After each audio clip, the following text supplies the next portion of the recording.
Allah the Almighty, Allahu Allah, protect me and guide me, Allahu Allah.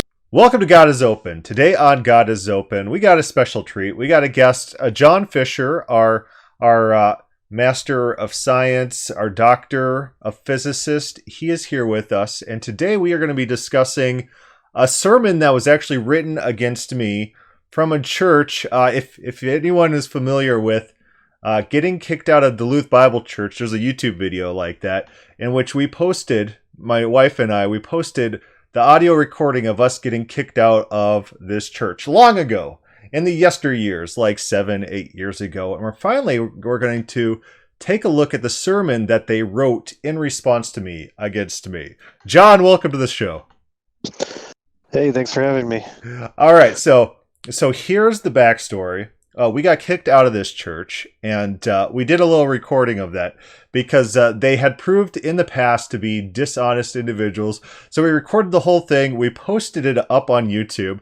They tried to do takedown notices and things like that, and they really wanted that off the web because their church is known, quote unquote, for being a cult. Like, a lot of the first Google hits were about that all the time. So they're trying to censor anything like that. And so if you go to that video today, us getting kicked out of Duluth Bible Church, you'll see a lot of downvotes, like 50 downvotes. It's like, are you sending your members there to downvote it?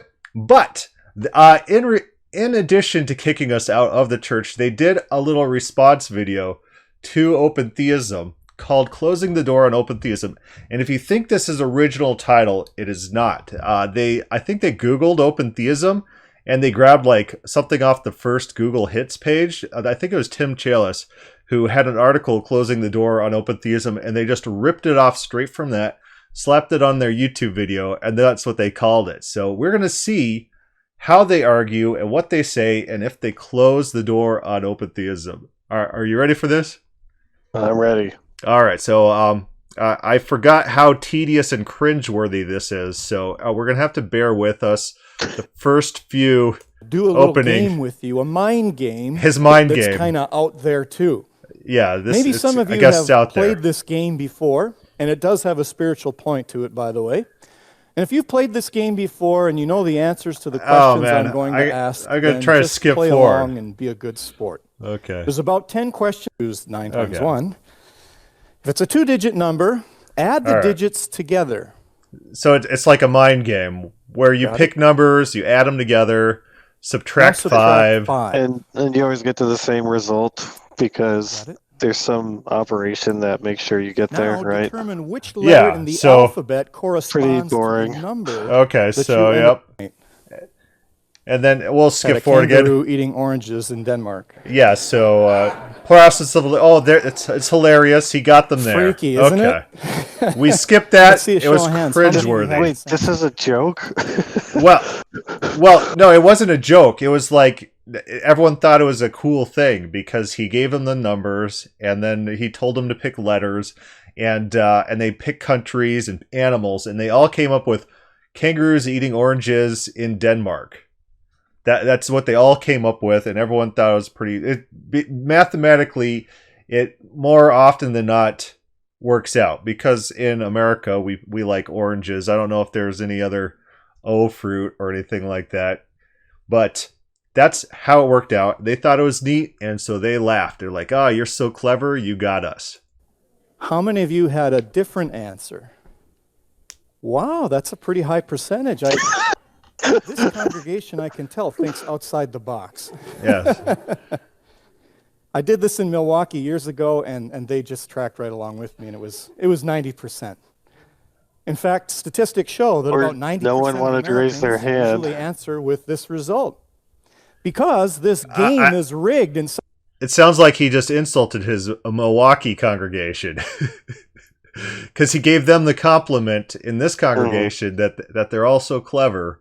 He just insulted his Milwaukee congregation. Such a way that mathematically you have to come up with a number and a scale of 1 to... And the audience has got to thank me for skipping through most of that. It got pretty tedious. 10 that points you to the certain name of a country that starts with the D, and there's only like Oh, four man. countries in the entire world that start with the D. he's still Denmark talking about happens this. to be the most popular. And then, Yeah. of course, it As long points as you to show a the K. picture. What animals start with the K? Well, apart from a koala bear, kangaroo, not too many others. And then, of course, what fruit starts with an O? Well, there's not too many of those. So the results are quite predictable, even though it may seem rather freaky at first if this was the answer that you had come to as well. Predictable results. But what this mind game shows is that some people have a view of God that's just like this, that Is that what it showed? Some people this showed that some people have a view of God just like this. Let's hear his explanation. that God can just figure things out based on the here and now. And he's a very good guesser. So it feels like his illustration had nothing to do with proving his point. It feels that that's the case. I don't know. What's your thoughts? I mean, he's just saying that some things have very high probabilities. Yeah, he ran us through scenarios which have very, very high probabilities of turning out.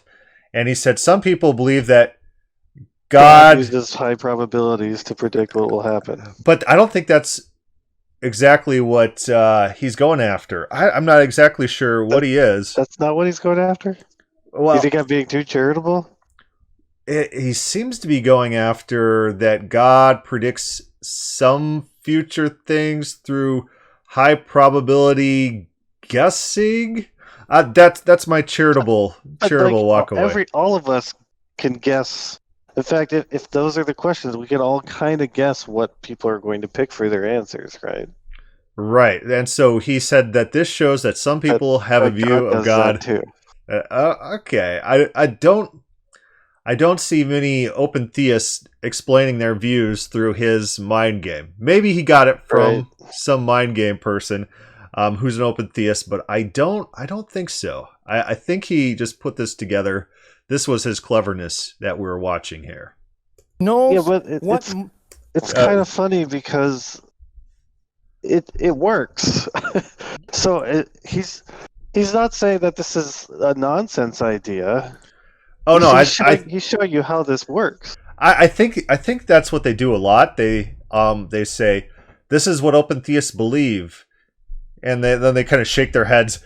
Isn't that terrible? They're like, oh, that's. I just showed you something that works with very high. He said 90% reliability. That's the number he said. Look at this chart of open theist beliefs. Shudder with me. All right, now we've defeated those. It sounds like he's making your case. Maybe let's hit play. Most people will answer most of the time, but he doesn't know all. And that is the error of modern teaching in the area of open theism. It is an assault on the doctrine and the character of God himself.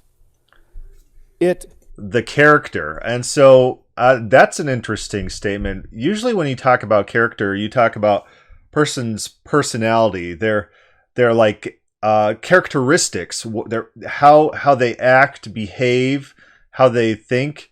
You're not talking about immutable properties. My character isn't skin, and so open theist assault on the character of God. Well, maybe on it is a fundamental re-imaging of who God is, though. Right. But it's not against his character, unless it is giving him character, because you don't have character if you're immutable.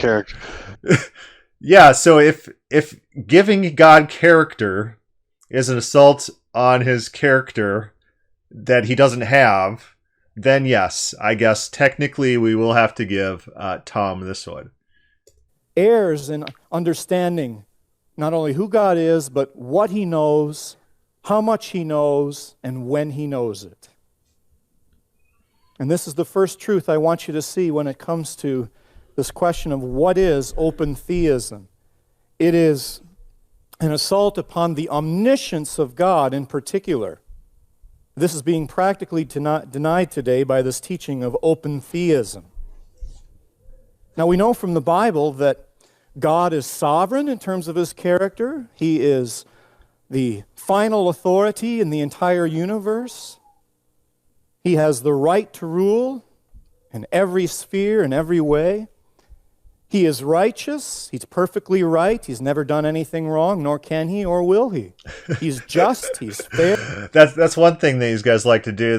They jump from God doesn't do things that are wrong to God can't do things wrong. It's this conflation, and this is their term impeccability.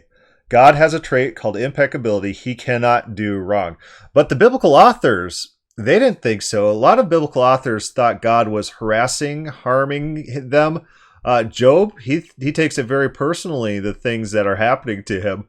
And so maybe it's not quote-unquote modern open theists. Maybe it's the ancient open theists named Job that are assaulting these attributes that he's throwing out there.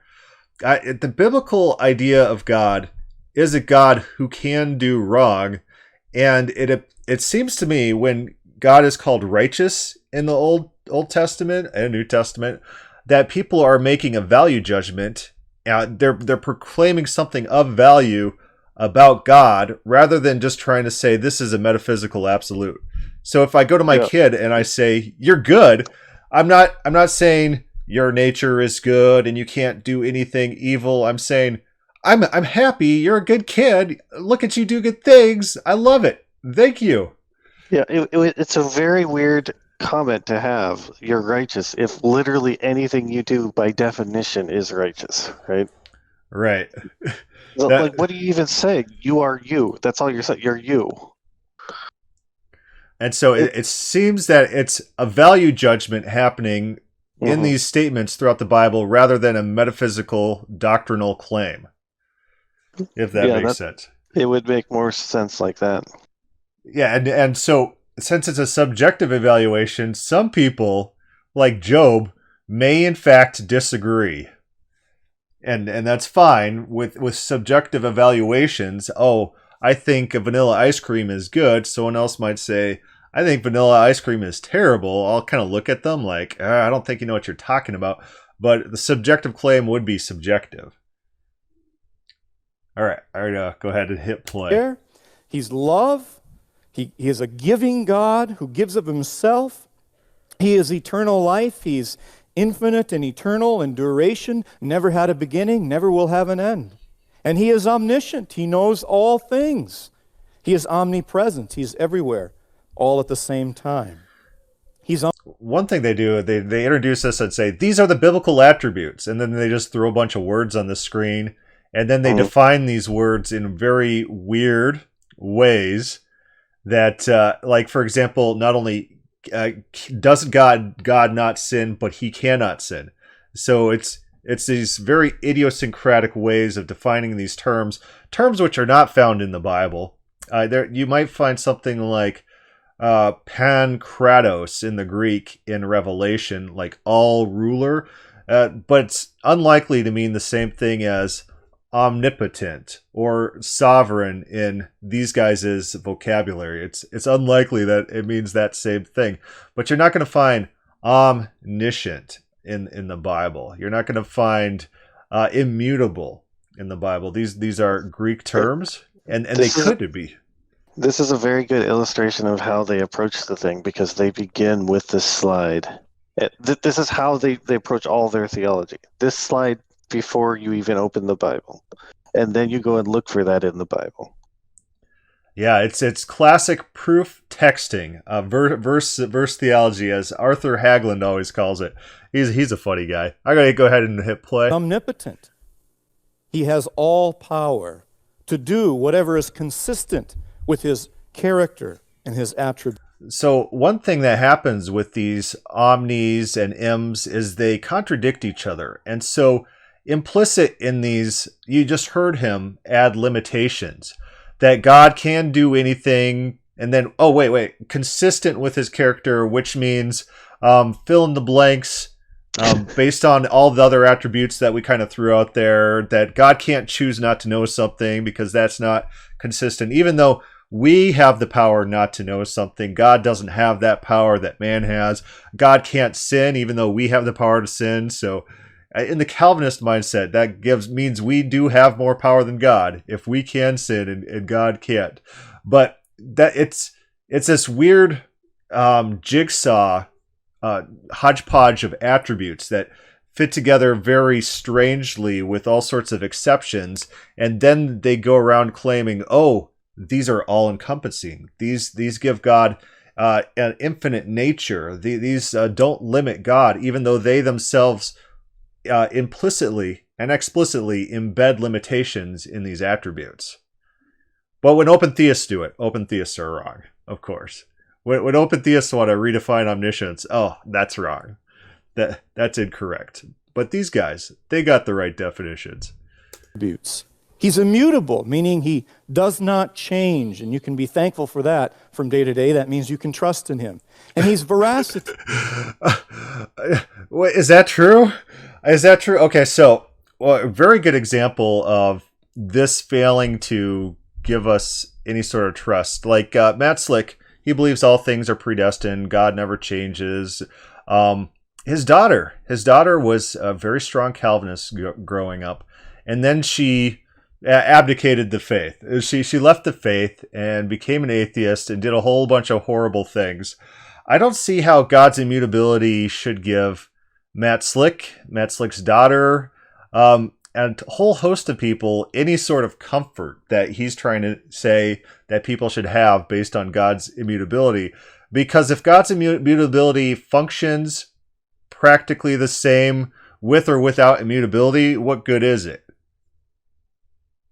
It's like a stoicism of sort, but it's a stoicism of denial. They just so the idea of stoicism is that anything that happens, like you don't get exercised or worked up about it, except for the very things that you yourself can influence, right? And so it's a way to avoid overreacting emotionally to things out of your control. But in this sense, it's that kind of stoicism, but they want to believe that it's not only out of their control, but all for a good cause.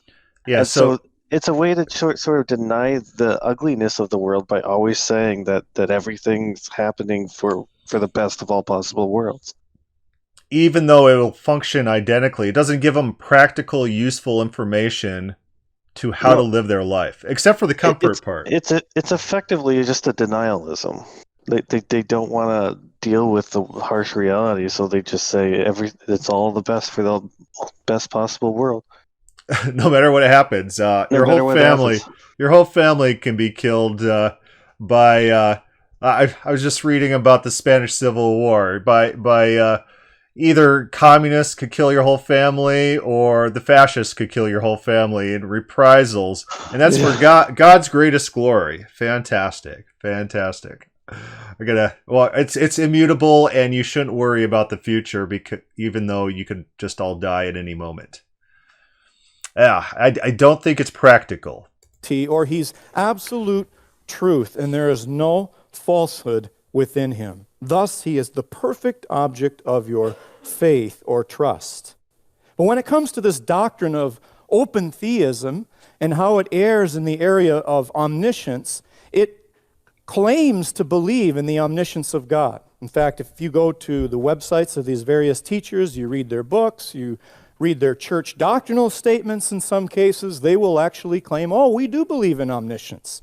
But they redefine omniscience to mean not that God knows all things actual and possible, past, present, and future, but that God knows all things that can be known. Remember, like 3 seconds ago, when he just said omnipotence is the power to do everything consistent with God's character, and he put massive limitations on that attribute. He redefined it. Remember that? Mm-hmm. I remember that. That it just happened 3 seconds ago. And so the hypocrisy is blatant for anyone who's paying attention. Were you about to say the same thing?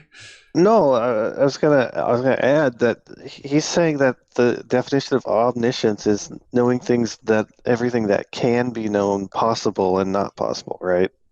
Which is not like you could know the probabilities of everything easily, and so you could, in that sense, know the entire future. But that doesn't mean you're gonna know which future will actually come.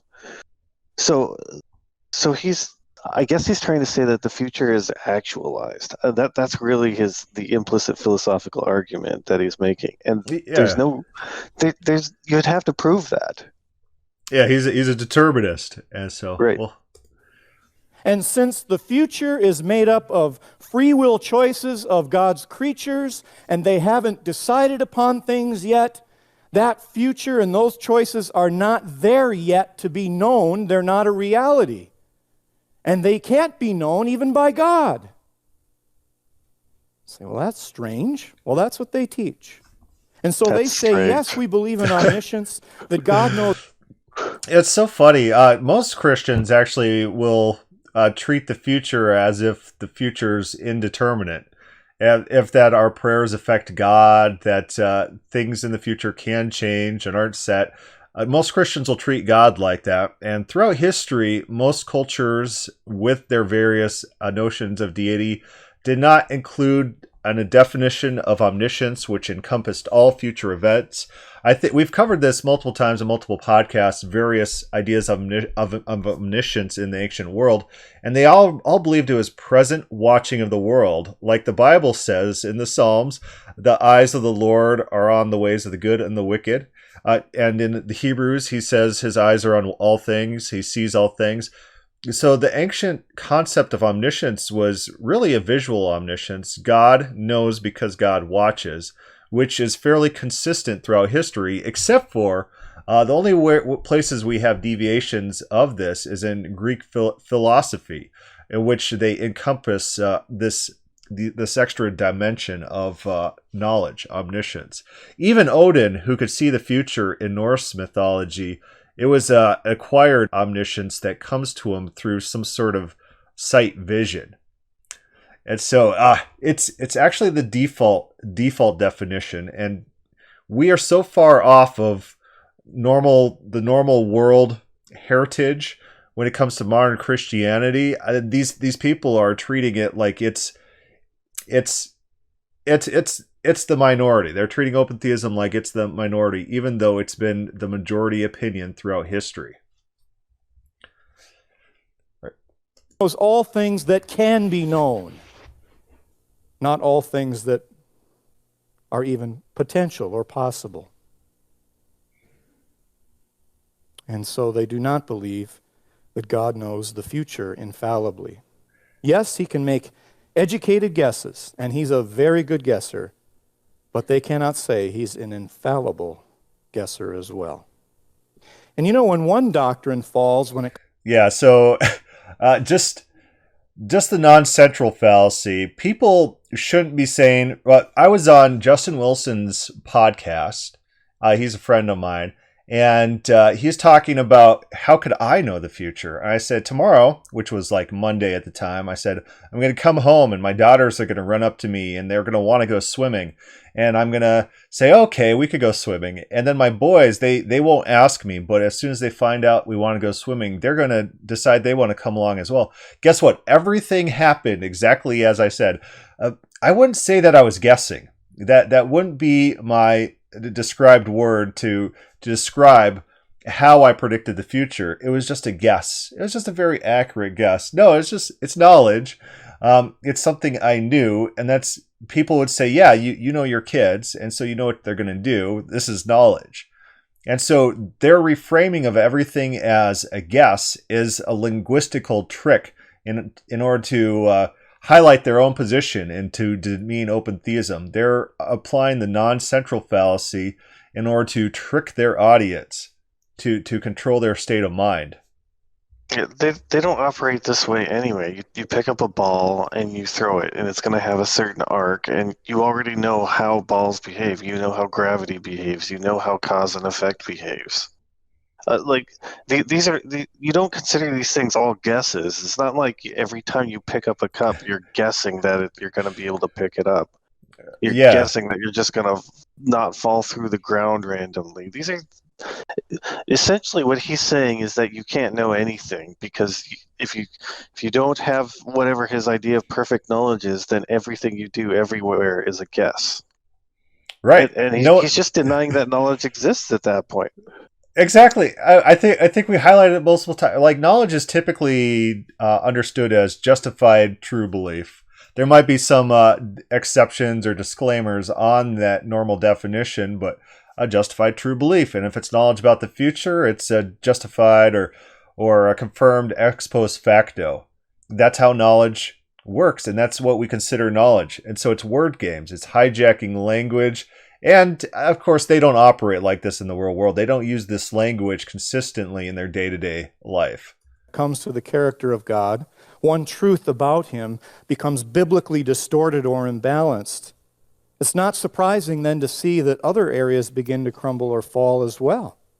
And I have seen in my studies and in talking with open theists as well, that even though they shift... Talking with open theists, that'd be me. That'd be you. Okay, so just you. let's see the things that he's seen reading open theists and talking to me. Okay. In this area of omniscience, it hardly ever stops there. They shift in the area of immutability and even God's omnipresence, that he's not necessarily everywhere present. Oh no. In spirit. See, that's me. That's me. Or that he's not... Okay, so here's the funny story. So I was going to this church like 7 years ago or whatever, and there was some sort of dispensational talk I had with them. And so from that, they figured out that I had a blog, and they started following my blog for a while. And I had a post about omniscience or omnipresence, how omnipresence isn't really defined very well in the Bible. There's not very good evidence that God is physically in every place. And so I'm sitting in their sermon one day, and they're going over like the book of Luke. And all of a sudden, in the middle of some sort of passage about Jesus doing stuff, there's this random slide in there on God's omnipresence. And just randomly, for no apparent reason. It's like, you guys are so transparent. That has nothing to do with anything. That's not in Luke. That's not there. So that's the mentality that we're dealing with here. So if you don't believe in omnipresence, you're so terrible.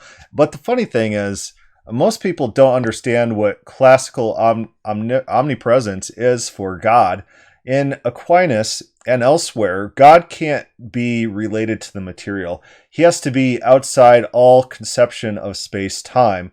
His omnipresence means he's outside of these distinctions. Means he's nowhere. He's nowhere. He's not... Normal people, when they think about God being omnipresent, they think he's in every square inch of every place, always. Not the classical definition. And so both those definitions, God being in every square inch everywhere, God's in our toilet, he's in our fecal matter, in the toilet, in the water, that's not in the Bible. And also God being outside of space and time and having no relation to the world, that also is not a biblical concept. Genesis starts with the Spirit of God hovering over the face of the water. The wind of God is moving. And so throughout the Bible, you see a lot of relationship with space and time, and nothing that he transcends it. And so that's funny. Let's see what else he says here. Not truly all powerful, or that his prophecies have sometimes failed in the Bible. His prophecies have sometimes failed in the Bible. I think there's quite a few failed prophecies. The prophecy of Tyre is one that competent atheists have pointed out, and I was able to capture one article by one atheist that went missing from the internet. I was able to copy and paste it in full, talking about the problems between the book of Ezekiel and the historical account. One such problem is that Tyre was supposed to never be rebuilt. You can Google it today. You can see a map of Tyre. It's a modern city. People are living there. It didn't occur. It was not wiped out forever. Even if it was hyperbolic, a lot of the other details did not occur, like Nebuchadnezzar looting it, sacking it, running his horses through the streets. They walled off themselves in this island. Tyre was an island at the time. It wasn't until Alexander the Great came and built a literal ramp through the water. They piled stuff up there in order to make a land bridge over to the island to sack it. It wasn't until that happened that it was, in fact, sacked.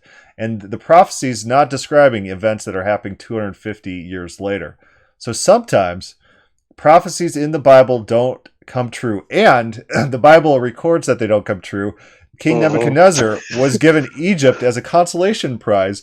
Also never happened. He went to Egypt and was repelled or turned back. He tried to invade Egypt, I think, multiple times. He never conquered Egypt. They're not speaking his language today. The language of the Egyptians still continues against the prophecies against Egypt. So sometimes in the Bible, these prophecies do not come true. All right, so that's just one to pick. Oh, there's other ones that we talked about. There's the ones with not the Amalekites, but when the king sacrificed his son against the wall and turned back Israel, even though they were supposed to take all the land. But all right, we'll hit play. And so it questions his veracity, and of course it questions his sovereignty as well. As what open theism ultimately does is it sets up man. It brings man up and it brings God down. It fashions a God in the image of man, rather than following the biblical truth. How does it bring man up? So in what way? Yeah, this is the fake piousness that you see in a lot of Christians. Woe is me, all men are just worms, and we're just the lowliest creatures. And anytime we try to compare ourselves at all to God, oh, that's such a travesty. God's so above us, and we're so small. It's this fake piety, and you see it in their theology, and they think that any talk about man perhaps being, I don't know, made in the image of God, that's so terrible. So he reverses the phrase. He says, open theists make God in the image of man. Totally not understanding his hypocrisy and the absurdity of it. If God were to have made man in his image in Genesis, then man is in the image of God. And he wants to separate man from God. The Bible wants to unite. The Bible talks very often about man being God's image. That we have been created in the image of Almighty God to honor and glorify Him. And there's none like Him.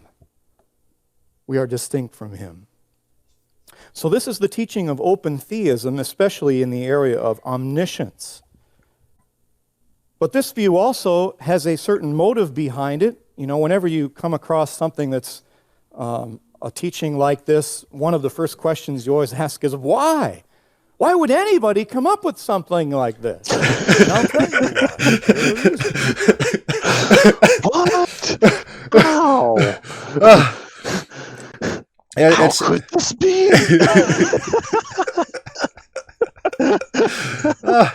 It's so funny. It's so funny. It's like, how can anyone do this? How can Scandalous. If you read the Bible and you believe the Bible, straight to hell.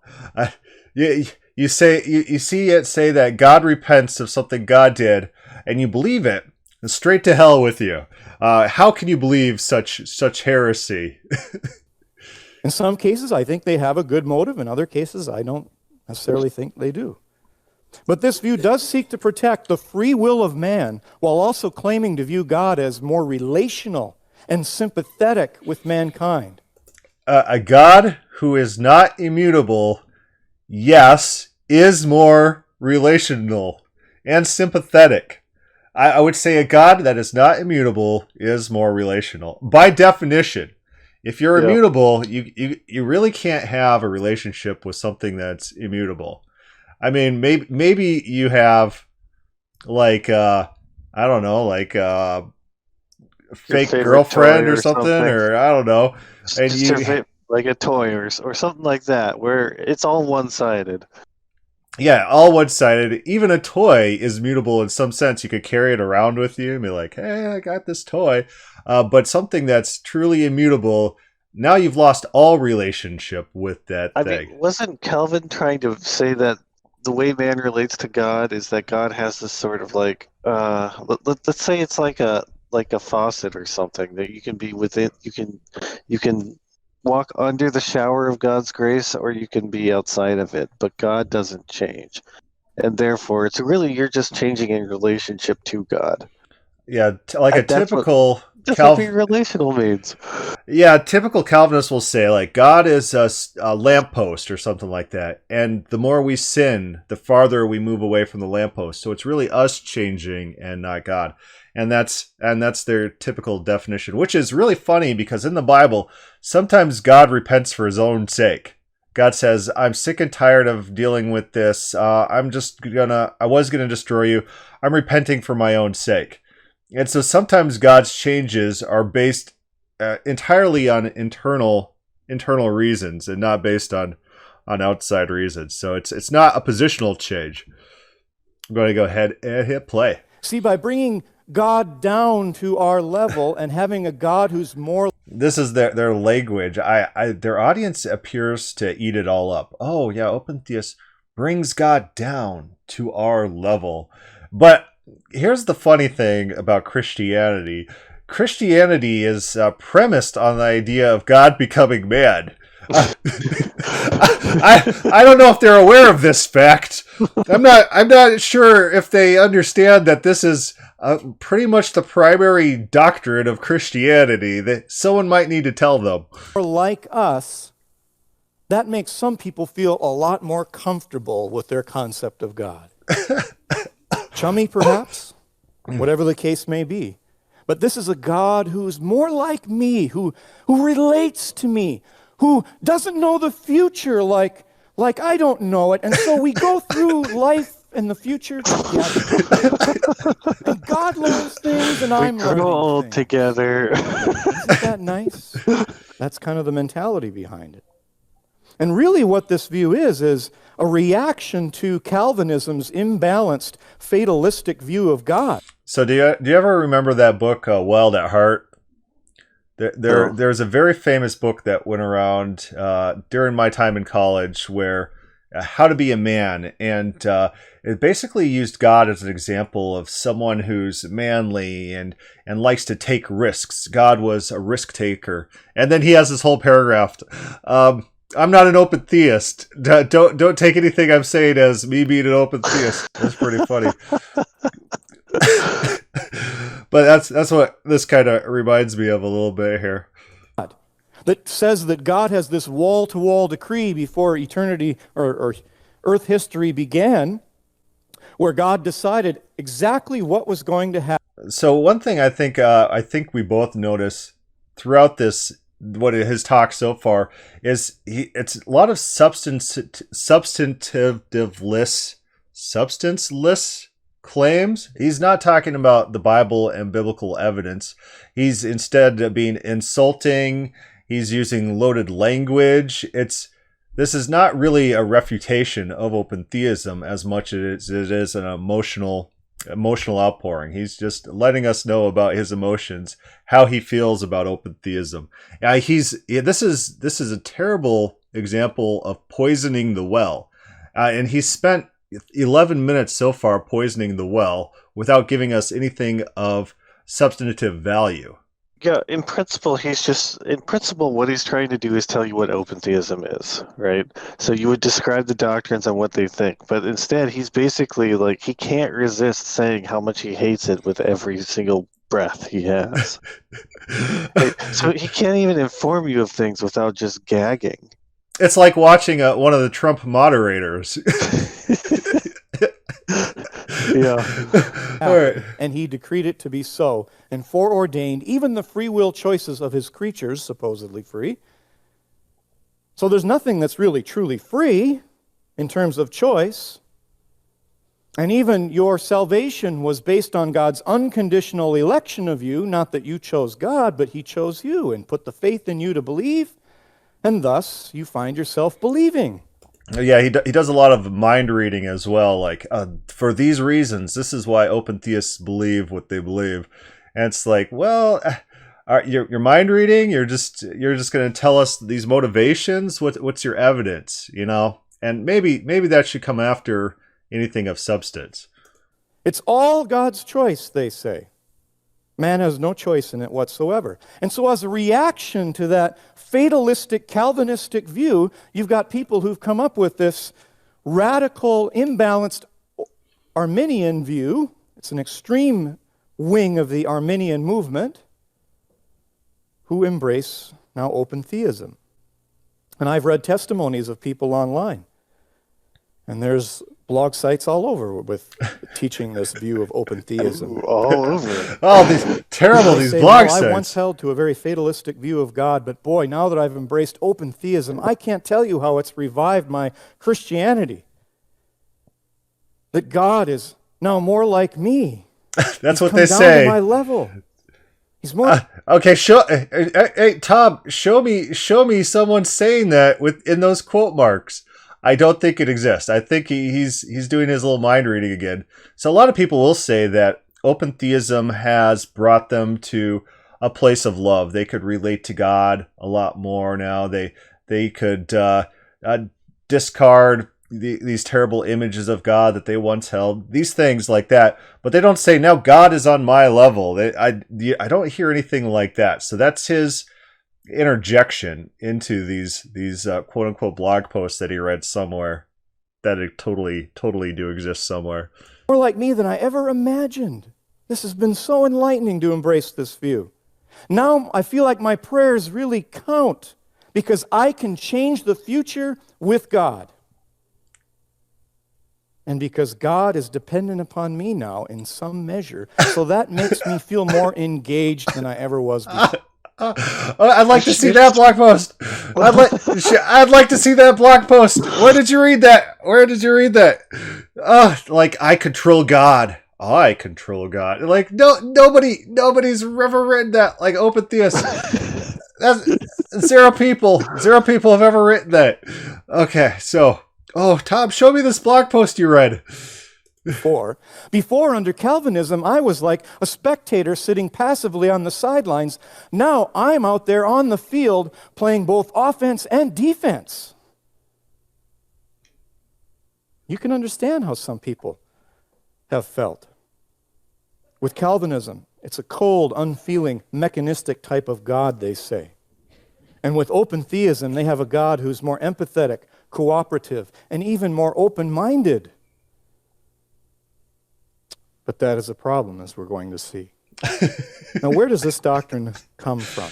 Yeah, ominous. That's a What problem. are its roots? Who has taught it historically? I can't wait.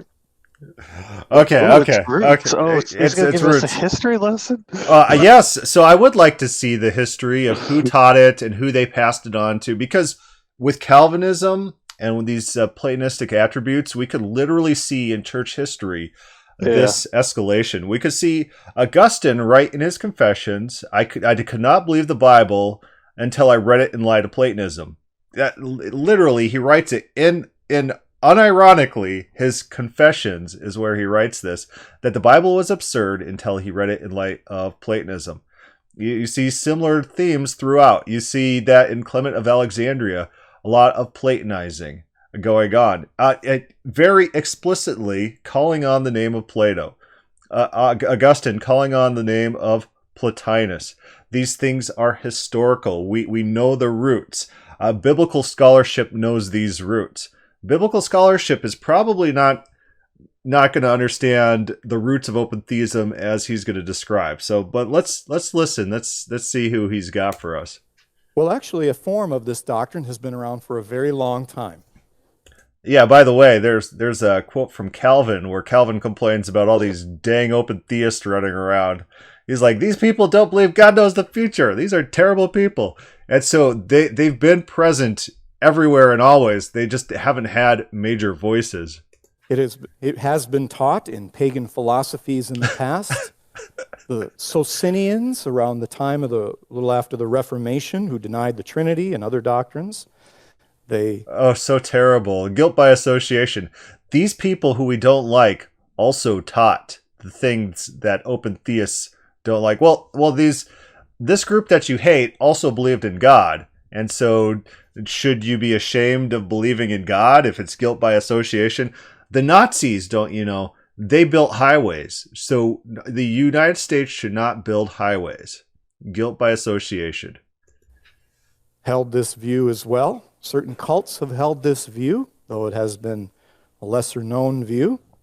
But really, this view owes its origin in terms of becoming popular to process philosophy as taught by Alfred Whitehead in the last couple hundred years. He was an American philosopher who taught in certain universities here. Right. So what is going to be his evidence for this? I don't think he's going to actually give any evidence. He's just going to make claims. As I've already stated, Calvin was complaining about all those darn open theists running around. And people in the tradition of McCabe, definitely not influenced. I think McCabe was before Whitehead. And there's plenty of open theists before then. So he's using some weasel words. The popularity of open theists came through Whitehead. Maybe some open theists, in some respect, were influenced by Whitehead, but most open theists don't know who he is. Yeah, the point of doing this sort of thing is if you point out a source like this, you can somehow marginalize and isolate a whole idea. So Whitehead did this, and then we'll see, but he's probably going to complain that Whitehead had all these other problems, right? And then therefore, because Whitehead is completely defunct in some way, all of open theism is too.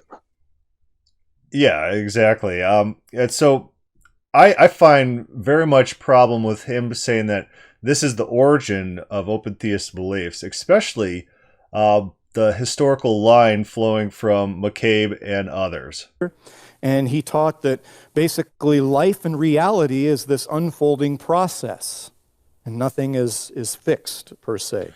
Yeah, I've tried actually reading this book before, and it feels like there's a lot of nonsense in this book, and is he just saying he's just desperately looking for a philosopher who says that the future is not fixed? There are plenty of philosophers out there who are determinists. What he's going to do is he's going to link this to Boyd, because Boyd's seminary paper was a criticism of Whitehead or something like that. It was a criticism. It was like a criticism or critique. It wasn't like affirming process, but since the link is there, he's going to claim it's contaminated all of open theism is what's going to happen. Because Boyd is all of open theism. Boyd is a major figure, but he's going to use it as the inroad to condemn all of Christianity, because someone dared to write a thesis on Whitehead. Oh man, so terrible. Boyd should be ashamed of himself. Developed process theology. Charles Hartshorne taught this view. In fact, it's very interesting to see lived a long time. One of his books here that really says it all. Omnipotence and other theology. Maybe there's something to this process theology. He figured out his future. He figured out what he's doing. This other guy's like 90, Alfred Whitehead. So Logical Mistakes was one of his books. And Charles Hartshorne basically had this very unorthodox view of God, not merely in the area of omnipotence and omniscience, but in several different areas. And Charles Hartshorne's view was embraced in part by a contemporary so-called... Okay, so Boyd's thesis was on Hartshorne, and Hartshorne was influenced by Whitehead. I kind of got that mixed up. But still, the same concepts apply. Even more of a weird rabbit trail. Yeah. Oh, man. If you're critiquing a theology or a view of people, do you cover their wide history before you start talking about their actual beliefs. I don't know of a good reason to do this unless you're trying to just poison the well. So if I was going to give a talk on Calvinism, would I start with, oh, Calvinism, look at all its history of being influenced directly from Plato and Plotinus? You'd only do that if you're trying to poison the well to your audience. A better place for that would be probably after a critique of its actual views, like as an appendice or a side note. The views are wrong because of these reasons. Also, these reasons exist for these other reasons as an endnote rather than your starting point. Evangelical It's a fallacy called the Genesis fallacy, right? Right, but it works very well in people's minds. If you associate bad things together, then they say, oh, that thing's bad, I don't like it. And it's associated with this other thing, oh, I don't like it. And so it's very manipulative mentally. The Twin Cities named Gregory Boyd, who wrote his PhD dissertation at Princeton University on Charles Hartshorne's philosophy or theology. And he thought he could weed out the parts that didn't seem biblical, but the problem is he swallowed a whole lot of seeds along the way too. I wouldn't say he ingested the whole watermelon. He spit out a few seeds, but he allowed some of this humanistic philosophy, unbiblical thinking to creep into his own theology. So his whole premise here is literally that if someone is a philosopher, then they're not being biblical. Like, the very notion that it was developed via philosophy means that it's not biblical to this guy, right? Which, I mean, you might want to look and see how many philosophers are determinists. Yeah. He's claiming that Greg Boyd swallowed process theism in parts, and so that's bad. But his only claim that it's non-biblical is that it was formulated outside of the Bible, right? Right. But he's not giving us any examples of what the heck he's talking about. He's not, because he's not trying to. He's trying to just imply there are these philosophers out there, and then someone decided to turn that philosophy into theology. That's all he's saying. Mm-hmm. Which is like, look at the mirror, guy. It is an exercise in hypocrisy. I will say that, and the fact that he doesn't give examples of these things that he's claiming, it means they don't exist. He can't point to us exactly what he's talking about. The primary teachers of this view, as I said, he's from the Twin Cities. He's a senior pastor of a church in northern St. Paul, a mega church in the Twin Cities. He taught at Bethel University for a while as a full-time teacher. He quit that, now as an adjunct teacher still with Bethel. And by the way, Bethel has come out with a policy stating that we believe his views are within the acceptable range of views held here at Bethel College.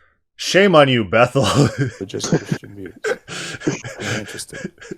But he's an adjunct teacher there now, no longer full-time because he is devoting most of his time to being a senior pastor of this church. He also happens to embrace the teaching of annihilationism, that if the unsaved die, they do not spend a conscious eternity being tormented in the lake of fire. Here's a guy that we don't like, and here's a list of things that he believes that we don't like. Open theism is false. Open theism's in the list. So there's a guy who believes not only in open theism, but also annihilationism. Isn't open theism terrible? Once you open that door. Fire or hell, he believes that they will be annihilated. After. So is there more annihilationists who are open theists or aren't? I would say there's more that aren't. So if there's a guilt by association, it's probably his own views are the guilt by association. That's the funny thing, that and all these things that he's criticizing, he doesn't ever do any self-reflection to see if the same criticisms apply to his own views or beliefs. I think we've shown the hypocrisy. Especially, it was real funny in his definition of omnipotence, how a couple sentences later he said, "Oh, open theists try to limit omniscience," where he had just did that with omnipotence. There's no self-reflection in his own views. After death, immediately after death, and in fact, which I find very amazing, because he supposedly wants to uphold the free will of man. But when you think about it, annihilationism, being put out of existence for eternity, is the ultimate suppression of man's free will. But he believes in this, and that's why he endorsed a couple of years ago. Is this supposed to be some contradiction that he discovered? Yeah, so... This is mind reading, and then complaining that the mind reading is nonsense. That's what he's doing. Whenever you're talking to someone about free will, they start to become really ridiculous. Like, if God were ever to punish someone for doing something wrong, that's a violation of man's free will. Like if cops arrest a criminal and throw him in jail, that's a violation of the criminal's free will. That's not what free will is. It doesn't mean that you have zero physical, mental, and social constraints to your actions. There are such... My will to fly does not just enable me to fly. My free will is not being violated by gravity. That's not what free will is. Omnipotence, don't you know? Yeah, so he just said that if you think about it, if God would annihilate souls, that's the ultimate violation of free will. So they propped up this unrealistic standard that they attribute to the people they criticize, standards that those people themselves don't affirm, don't believe, and are flatly ridiculous and insane, and then they attack those. It's really, really bad straw manning. It's not even... I don't understand the basis. Because his mind reading is that, Gregory Boyd is only doing this because he wants to glorify free will. But he also believes in God utterly annihilating free will. See? But that's this isn't the he's assuming that this is the whole reason Gregory Boyd's an open theist, that it's not based off of what he's read in the Bible, that it's not he thinks there's just some hidden drive to have ultimate free will all the time. Yeah, it's a weird mindset. I think we're seeing the effects of cult inbreeding in this church, where these people they don't actually interact with people who don't hold their views. This church, they told me that they don't debate. They don't engage in debates with people whose views they don't share. They really insulate themselves from opposing views. And so anything that this guy's getting, he's grabbing off of blog sites, and then he tells us what his blog sites he read with ridiculous quotes that guaranteed are in zero blog posts ever made. It's this weird bubble that they've put themselves in. So Rob Bell's book that came out that was very popular, Love Wins. Maybe you've heard of that. Isn't Rob Bell a Calvinist? Was a very popular form of denying the biblical truth about hell and taught annihilationism. I don't think Rob Bell's an open theist. By the way, let me back up. Gregory Boyd has written a book. He's written several books on this, but one is called The God of the Possible, and it's subtitled, Does God Ever Change His Mind? And the answer to that is, in his estimation, yes, he definitely does. Now, doesn't that sound very inviting and engaging? The God of the possible? Are you a possibility thinker? Or is your mind closed? Isn't it funny how false doctrine always has these very attractive titles? Progressive dispensationalism. It's not the crossless gospel, it's the promise of life. Isn't it funny that people who are advocating something advocate for it rather than what is it? Can he conceive that other minds exist? I don't think so. And you notice, again, the hypocrisy, how they're couching their own terms favorable to themselves with using the noncentral fallacy, as we pointed out. There's no self-awareness. What person over 10 years old does not understand that people speak positively about the things they like?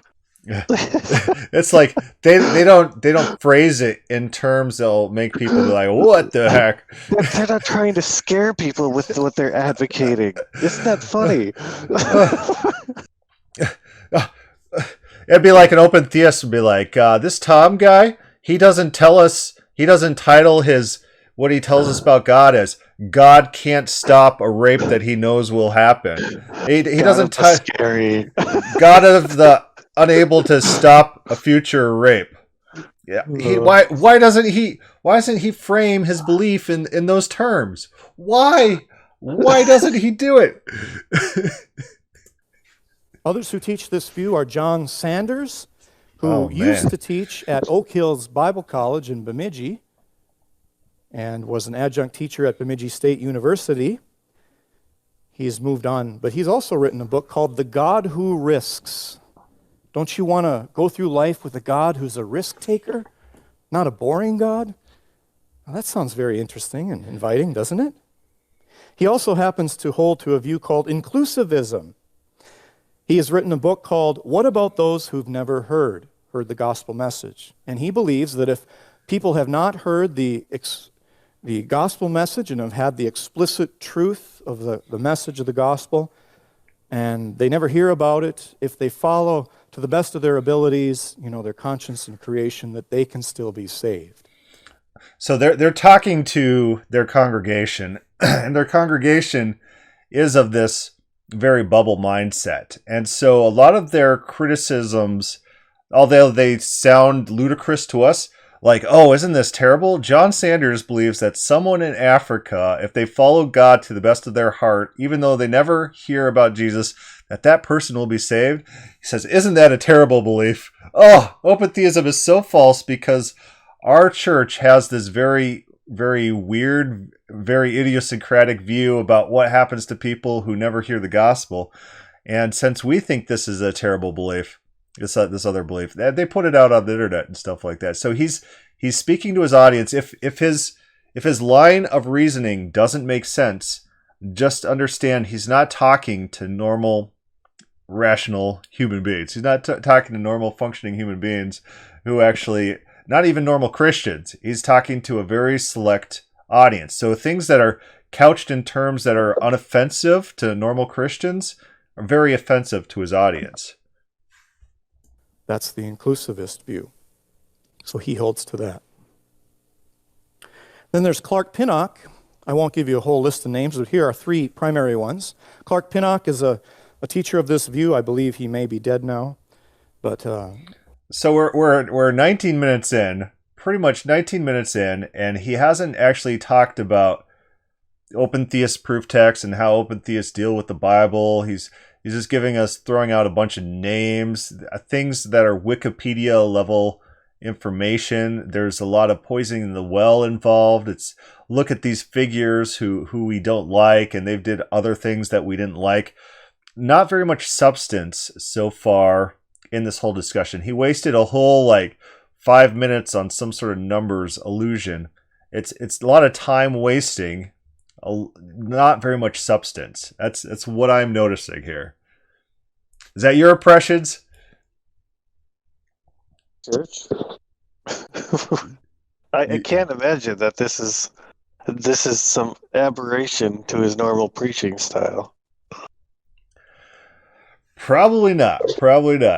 Well, we'll go a little bit longer. We've been recording for maybe an hour or so. Maybe we'll go to the 20-minute mark and have to cut off for the night because it is getting long, and there's very little substance to deal with.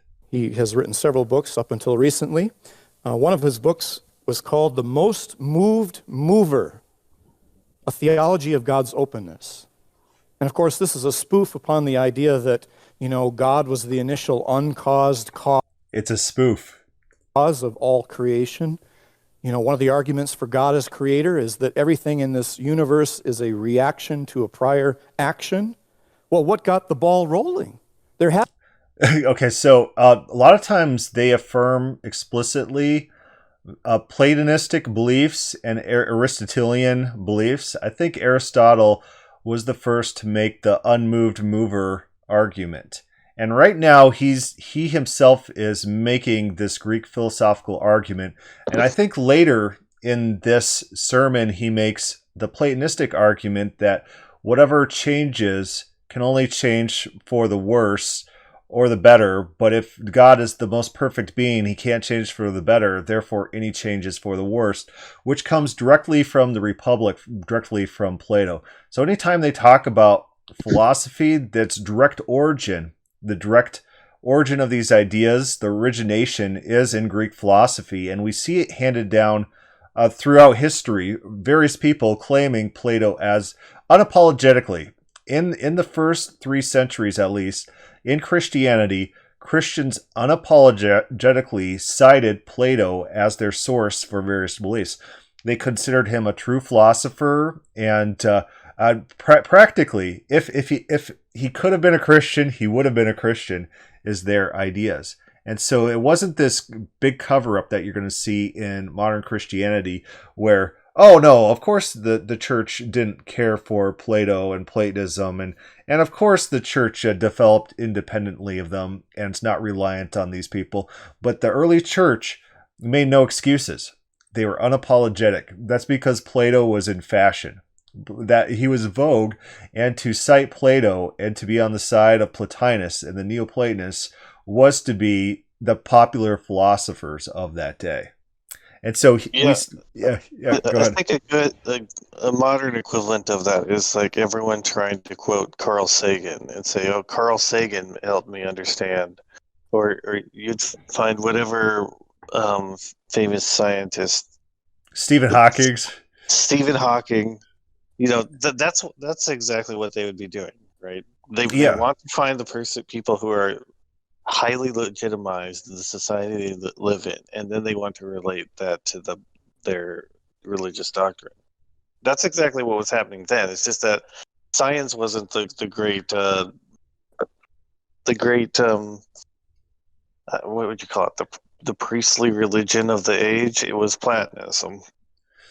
Yeah, exactly. And it's so funny. Like, people are like, "Oh, Einstein, he was a theist," or "No, Einstein was an atheist." And there's going to be debates online between theists and atheists about what did Einstein, because Einstein is seen as this intellectual giant. Atheists will be like, "Well, he's more of a deist, or he didn't believe in the Christian concept of God, so you really can't claim him." And the Christians are like, "But he was a deist," and fighting back and forth. But the Platonists, the early Christians, really wholeheartedly adopted Platonist concepts, terms, terminology, value sets that are not found in the Bible. God being the unmoved mover, God being unable to change because change equals degradation, the physical being the enemy of the spiritual, the physical being decay and the spiritual being good, the non-material being more good than the physical. The physical was evil, the physical was decay, the physical was change, and the spiritual was more towards perfection. These levels of hypostasis, these different levels of reality, where the physical is the lowest, and then there's a spiritual on top of that, and the ultimate reality is God. This hierarchy of levels, those are Platonistic value sets that just do not appear in the Bible. Paul writes, he says, "I knew a guy, whether in body or spirit, he went to heaven. I don't know which one," because Paul wasn't a Platonist. He didn't believe in these inseparable levels of reality where the spiritual and the physical cannot interact and overlap. Like in the Bible. In the Bible, there's holy dirt. There's a holy mountain. There's things that are spiritual that are physical. There's significant overlap. The Semitic mindset didn't allow for this separation of body and spirit that we so often imagine. Oh, we're all going to die, and then we're going to ascend to the physical ghost world where we play harps, something like that. That wasn't in their vocabulary. It wasn't in their idea set. Had to have been an unmoved mover at the very beginning. And so he comes along and writes a book and says, "You know what? Yeah, the Bible's a big book. I don't see anything in there about an unmoved mover." And the fact that, in the Bodies of God, Benjamin Summer points out that an argument from silence in a book as big as the Bible is actually a good argument. If the Bible doesn't say something, just the scope of the Bible is so large that if the Bible doesn't say something, that isn't a good argument that the Bible doesn't believe that thing. God's not the unmoved mover. He's moving a whole lot. In fact, he's moved by others. You can move God too. In fact, he's the most moved mover in the universe. Wow. Talk about a radical change in the way we think. But Clark Pinnock and John Saunders, Gregory Boyd, they're all accepted as evangelical teachers. Now, there's some who are not evangelicals that are holding this open theism view, but this view has become mainstream now within evangelicalism. Granted, Reformed Calvinistic evangelicals do not accept this as evangelical, but in the broader evangelical community, this is accepted. That's why John Sanders and Clark Pinnock are still part, or were part of, until he passed away, I believe, the Evangelical Theological Society. In 2004, Norman Geisler brought up to the whole Evangelical Theological Society that these men were holding things inconsistent with the doctrinal position of that organization. This is So did you ever hear Greg Boyd's story on this whole incident, getting kicked out of the Evangelical Theological Society? No. And so Bruce Ware tried to kick open theists out. He tried to reform their doctrinal statement to say that people couldn't be an open theist and be part of the Evangelical Society. And he targeted, it was John Sanders, and Greg Boyd. But it turns out Greg Boyd had just forgotten to renew his membership. So he's trying to kick out someone who wasn't even a member. And so I had Greg Boyd on my podcast, and Greg Boyd's like, yeah, it just probably came in the mail and I forgot to send a check in or something. I wasn't even a member. And he's trying to kick me out. So it was funny that's what Bruce Ware, he resigned in protest. Bruce Ware, because open theists were not kicked out of the Evangelical Theological Society. When all is said and done, they made some sort of small doctrinal change about infallibility. Ware's argument basically was open theists can't be evangelicals because they don't hold to the infallibility of the Bible, because they don't read it like we do. And all his criticisms also could be applied to standard Arminians. No, it's not even. No. So the argument, if I actually think I remember this, the argument was that because God can err, the Bible itself could be full of errors, and therefore you don't believe the Bible is infallible, right? That might have been one of the arguments. Yeah. The counter argument, you could easily just turn around the other way and say, well, based on Calvinism, it's very clear that God lies all the time because these prophecies never came true. He said that it would happen and it didn't. So therefore God lies all the time, and therefore not only that, full of lies. But in Calvinism, God originates all lies. Every lie that's ever been told throughout history is of God's origin to some secretive purpose. And so it could be, matter of fact, that the whole Bible is just filled with all sorts of lies to achieve God's greatest glory. And any verse that you find in the Bible that says God doesn't lie could in fact be a lie to God's greatest glory. There's no way to tell. There is literally no way to tell between what's a lie and not a lie in a system in which God predetermined all lies to his greatest glory. That's the thing about Calvinism. It's not practical. It doesn't give you assurance of your salvation. It doesn't give you assurances for the future, because you could be that person who was predestined to fall away, to at the last moment renounce God, and there's nothing you could do about it. It doesn't give you any practical information of how to live and how to think, or it shouldn't give you any comfort. There's just nothing about it that should do that. And so that's the funny thing with all these people, and I consider this Tom guy preaching. He's basically a quasi-Calvinist, talking about God's immutability and all these other attributes that he's throwing out there. God can't change. Oh, God can't change. That's interesting. But anyways, we've gone long enough. We've got about 20 minutes on his reel and about over an hour on our recording here, so we're gonna have to cut it off for the night. But we might have to pick this up again. Maybe he'll talk about something of substantive value at a future time, but not tonight. What? Any closing thoughts about this? Any closing impressions? I understand this one. You've never seen this before, and so this is all new to you. So one thing that becomes very clear is that his mentality about who God is and his just general theology is fundamentally unfalsifiable. That's a standard that people use when they're talking about scientific theories.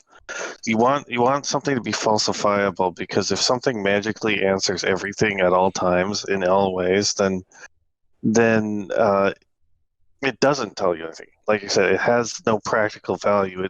It would never lead you to one conclusion or the other, because literally it becomes anything can happen in any way, in any shape, in any form, and it would still, and you could still claim this thing. So it has no value. So that is exactly what's going on here. If you want to have self-awareness, if you're going to develop your theology, you need to ask yourself a very serious question of what conditions would prove me wrong in this idea. And so I've asked a lot of Calvinists throughout the years, what would the Bible have to say to make you believe God repents? And pretty much the standard answer is there's nothing the Bible could say to make me believe that. And a Calvinist, on the other hand, asked me, it was Chris State, he said, what would the Bible have to say to make you believe that God had this exhaustive knowledge of the future? And I said, I pulled up a bunch of quotes by early church fathers who definitely believed it. I said, well, if it said something like this, or said something like this, and look at Clement of Alexandria, what he says here, that would make me believe it. And these early Gnostics, I pulled out quotes of theirs too. It could say these things. If it said any of these things, that would be good evidence that writer believed that God had exhaustive knowledge of the future. And so open theism is falsifiable. It should be falsifiable. Any of our beliefs should be falsifiable. Cultist beliefs tend to not be. If you're in a cult, nothing that anyone says or does can convince you not to be part of that cult. And that's what we're seeing a little bit here. Alrighty. Well, I guess we'll cut off there unless you got any other closing thoughts. I don't know if I cut you off early there. I think we're good. On your thoughts, but any questions or comments, throw that down below. Also, if you want to, please go upvote the video that this church is trying to downvote. Christopher Fisher gets kicked out of Duluth Bible Church. Give that one an upvote so we can fight against them trying to strip the internet of this gem of our recording. All right. Thank you for listening.